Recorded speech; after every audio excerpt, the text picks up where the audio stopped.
Democracy would seem to be our next object of inquiry, how it arises and what it is like when it does arise.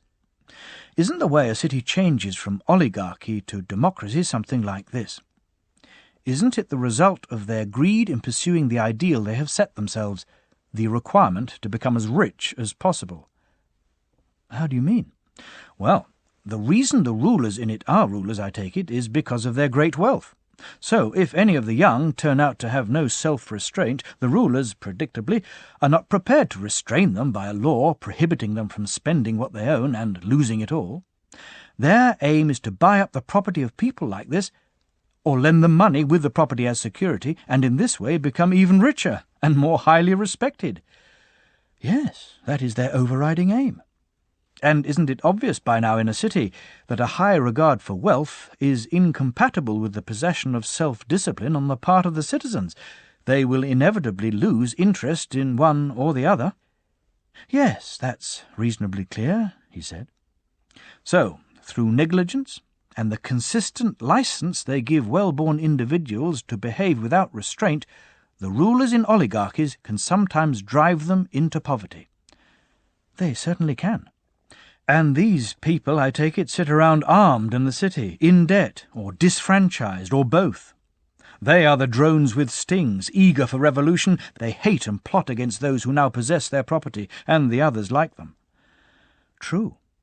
And presumably the city turns into a democracy when the poor are victorious, when they kill some of their opponents and send others into exile, give an equal share in the constitution and public office to those who remain, and when public office in the city is allocated for the most part by lot.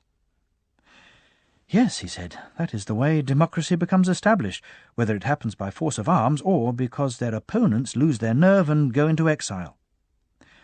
Very well, then. What will this regime, in its turn, be like? How will these people live? Aren't they free men, for a start?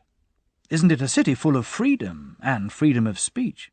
Isn't there liberty in it for anyone to do anything he wants? Yes, that's the reputation it has, he said. And where there is liberty, then obviously each person can arrange his own life within the city in whatever way pleases him. Obviously. The most varied of regimes, I would think, as far as human character goes. Of course. It's probably the most attractive of the regimes, I said. Like a coat of many colours, with an infinite variety of floral decoration. So this regime will catch the eye with its infinite variety of moral decoration. Lots of people are likely to judge this regime to be the most attractive, like women or children looking at prettily painted objects. Indeed they will. There's no compulsion to hold office in this city, I said, even if you're well qualified to hold office, nor to obey those who do hold office if you don't feel like it, nor to go to war when the city is at war, nor to be at peace when everyone else is, unless peace is what you want. Then again, even if there's a law stopping you holding office or being a member of a jury, there's nothing to stop you holding office and being a member of a jury anyway, if that's how the mood takes you. Isn't this, in the short term, a delightful and heaven-sent way of life? It probably is in the short term. And what about the relaxed attitude of those sentenced by the courts? Isn't it civilized? Or have you never seen people who have been condemned to death or exile in a regime of this sort, who nonetheless remain in person, hanging about at the centre of things and haunting the place, like the spirit of a departed hero, without anyone caring or noticing? I've seen plenty, he said. Then there's the tolerance of this city.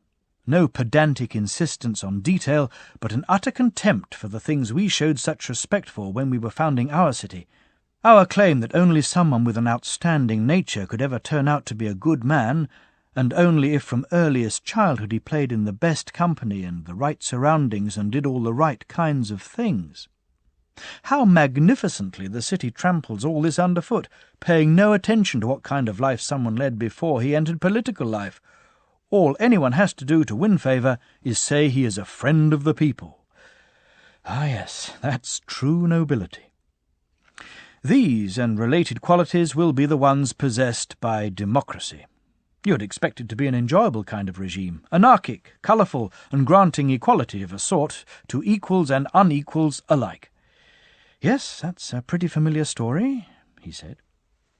In that case, I said, that leaves us with the task of describing the most delightful of regimes and the most delightful of individuals, tyranny and the tyrant. It certainly does, he said. Does tyranny arise out of democracy in much the same way as democracy arises out of oligarchy? How do you mean? The thing they held up as an ideal, I said, the thing which formed the basis of oligarchy, was wealth, wasn't it? Yes. It was the insatiable longing for wealth and the neglect of everything else in the pursuit of profit which destroyed oligarchy. True, he said. And is it the insatiable longing for what it defines as good which destroys democracy too in its turn? What is it, you say, it defines as good? Freedom, I said. This is the thing, I imagine, which in a democratic state you will hear described as its finest attribute, and what makes it, for any free spirit, the only place worth living in. Yes, that is certainly something you often hear said. Well then, as I was saying just now, is it the insatiable longing for this good, and the neglect of everything else, which brings about a change in this regime too, and creates the need for tyranny? How does that happen? He asked. I imagine it's when a democracy, in its thirst for the wine of freedom, finds the wine being poured by unscrupulous cupbearers, and when it drinks more deeply than it should of pure, unmixed freedom. Then, if its magistrates are not totally easy-going and do not offer it that freedom in large quantities, it accuses them of being filthy oligarchs and punishes them. Yes, he said, that is what they do. Those who obey the rulers are heaped with insults. They are regarded as servile nonentities. Praise and respect, whether in private or public life, go to rulers for behaving like those they rule, and to those they rule for behaving like rulers. Isn't the desire for freedom in a city of this type bound to run to extremes? Of course it is. And isn't the anarchy bound to make its way, my friend, into private households? Can we give an example of that? A father, for example, gets used to being like a child and being afraid of his sons. A son gets used to being like his father. He feels no respect or fear for his parents. All he wants is to be free. Immigrants are put on a par with citizens, and citizens with immigrants, and the same with visiting foreigners. Yes, that's what happens. That, plus a few more trivial examples of the same kind, I said. In a society of this sort, teachers are afraid of their pupils and curry favour with them. Pupils have an equal contempt for their teachers and their attendants. In general, the young are the image of their elders and challenge them in everything they say and do. The old descend to the level of the young. They pepper everything with wit and humour, trying to be like the young, because they don't want to be thought harsh or dictatorial. Precisely, he said. But the extreme limit of freedom in a city of this kind comes when those who have been bought as slaves, whether male or female, are every bit as free as those who bought them. As for the relationship of women to men and men to women, I all but forgot to mention the extent of the legal equality and liberty between them. To generalize from all these collected observations, have you noticed how sensitive it makes the souls of the citizens, so that if anyone seeks to impose the slightest degree of slavery, they grow angry and cannot tolerate it? In the end, as I imagine you are aware, they take no notice even of the laws, written or unwritten, in their determination that no one shall be master over them in any way at all. Yes, I'm well aware of that, he said. This is the form of government, my friend, so attractive and so headstrong, from which I believe tyranny is born. Certainly headstrong, he said, but what is the next step? We mentioned the class of idle and extravagant men, the most courageous element leading, the least courageous element following. We compared them to drones, the leaders to drones with stings, the followers to drones without stings. Rightly so. Very well. Let's make a theoretical division of the democratic city into 3 parts, after all, this is how it is in fact composed. This class of drones, I imagine, is one part, and because of the absence of restrictions, it grows at least as freely in a democracy as in an oligarchy. That is so. But it is much fiercer in a democracy than in an oligarchy. In what way? In an oligarchy, it is treated as of no value and excluded from power, so it gets no exercise and does not develop its strength. In a democracy, by contrast, barring a few individuals, it is the dominant influence in the state. The fiercest element in this class does the talking and acting. The remainder sit around the rostrum, buzzing and refusing to allow the expression of any other view. The result is that in a regime of this kind, everything, with very few exceptions, is run by the class of drones. Exactly, he said. Then there's a second class, which always separates itself off from the majority. What class is that? When everyone is engaged in making money, presumably it is those with the most disciplined temperament who generally become the richest. Very likely. They provide a plentiful supply of honey for the drones, I imagine, and an easy source from which to extract it. Yes, he said, after all, they can't extract much from those who haven't got much. They're called the rich, these people we're talking about, the drones' feeding ground. That's about it, he said. The general populace would be the third class, manual labourers with little interest in politics and very little property of their own. This is the most numerous and powerful class in a democracy, but only when it is assembled together. It is indeed, he said, but if it isn't getting some share of the honey, it is reluctant to assemble very often. That's why it always does get a share of it, if its leaders have anything to do with it. They take it away from those who possess property and distribute it among the people, keeping only the lion's share for themselves. Yes, the people do get a limited share of that sort, he said. Those whose property is taken away are presumably compelled to defend themselves by speaking in the assembly and taking whatever other action they can. Of course. Even if they have no desire at all for revolution, they are accused by the others of plotting against the people and being oligarchs. Naturally.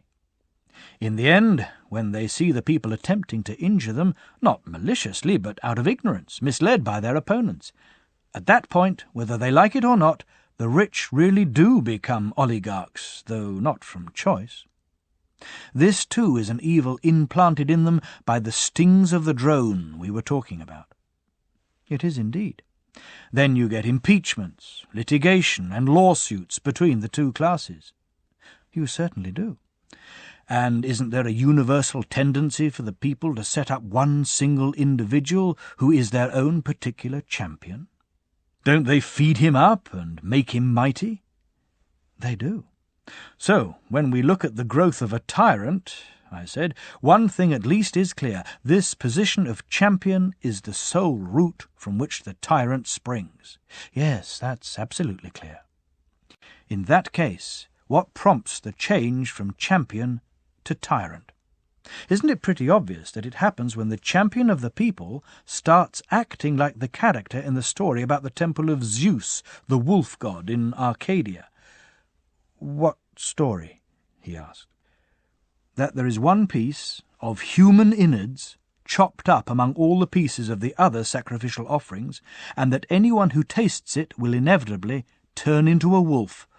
Or haven't you heard that story? Yes, I have heard it. Isn't it the same with a champion of the people? Once he really wins the mob over, the blood of his kinsman is no bar to him.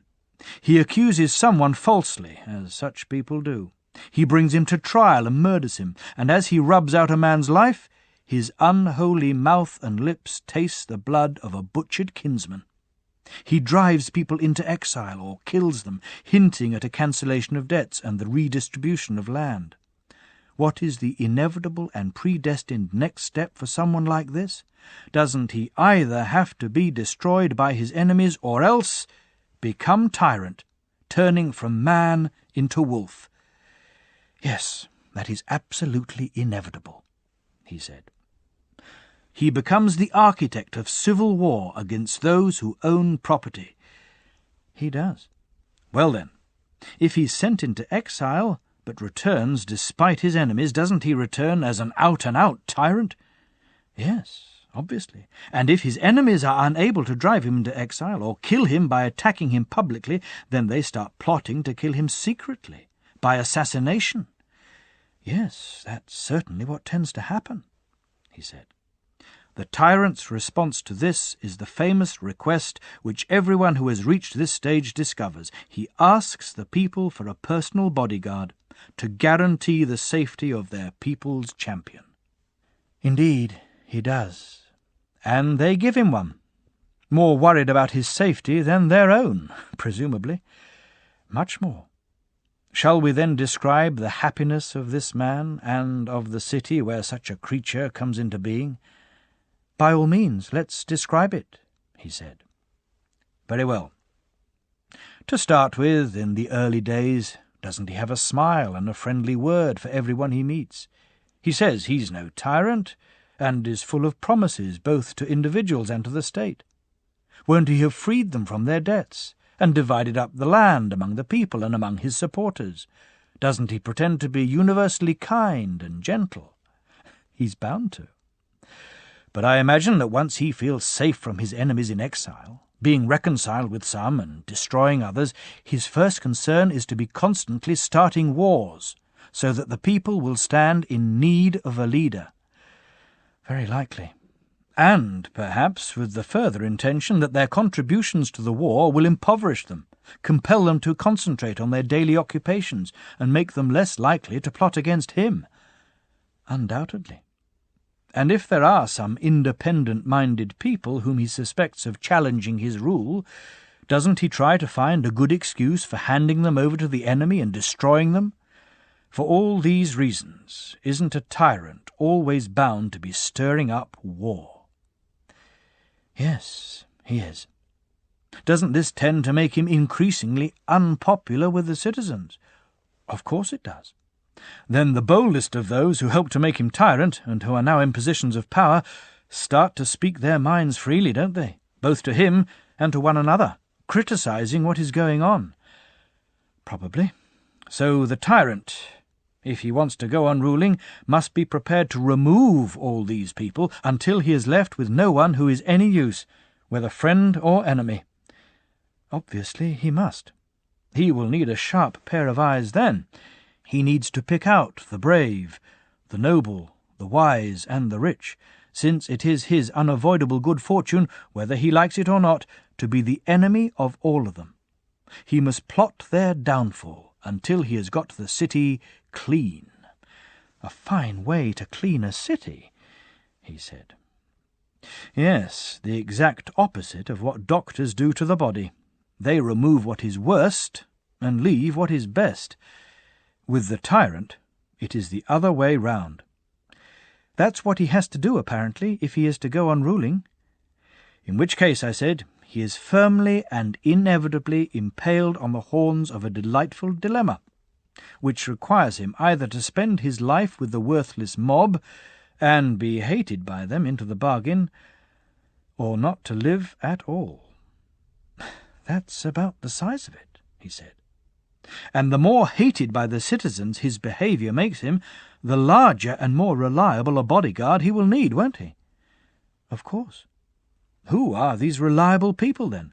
Where can he send to for them? They'll come winging their way of their own accord, he said, any number of them, as long as he pays the going rate. Dog's teeth. Drones again. Foreign ones, all kinds of them, I think you're talking about. Good. I haven't given you the wrong impression, then. And from the city itself, might he not bring himself... To do what? To deprive the citizens of their slaves, set the slaves free, and make them part of his bodyguard? Indeed he might. They are, after all, the most reliable he can find. What a wonderful thing you make a tyrant out to be, I said, if these are the people he has as his friends, the people he can trust, once he has destroyed the friends he started with. Well, these certainly are the kind of friends he has. So, while he enjoys the admiration of these friends and the company of these new citizens, Do decent people hate him and avoid him? How can they help doing so? We have strayed from the point, however, I said. Let's return to that army the tyrant has, that fine, large, varied and ever-changing army, and ask how it is going to be maintained. Well, obviously, if there's money in the city's temples, then as long as it lasts he will spend that, plus the money of his victims, allowing him to exact smaller contributions from the people. But what happens when these run out? He will use his father's money, obviously, to support himself, his drinking companions, and his male and female friends. I see. You mean the people who spawned the tyrant will support him and his friends. It will have no choice, he said. What if the people resent this? I asked. It is not right, they might say for a start, for a grown-up son to be supported by his father. Quite the reverse, in fact. A father should be supported by his son. What is more, the reason we fathered you and put you in power was not so that we could ourselves become slaves to our own slaves as soon as you became powerful, and support you and them and the rest of your collection of human flotsam. We order you to leave the city now, you and your friends. What do you think would happen then? My God, he said, then the people really will find out what they are and what kind of offspring they have fathered, taken to their hearts and allowed to grow. What do you mean? I asked. Will the tyrant use force against his parent? Will he beat him if he disobeys? Yes, once he has taken away his weapons. A parricide, then, this tyrant you are describing, a cruel guardian for man's old age. At this point, it seems, the thing is an acknowledged tyranny. The people have jumped out of the proverbial frying pan into the fire, from their enslavement to free men to a despotism of slaves. Yes, that is how it happens. Will there be any objection, then, I asked, to our saying that we have given an adequate description of the way tyranny evolves out of democracy, and of what it is like when it has done so? No, he said, our description is perfectly adequate.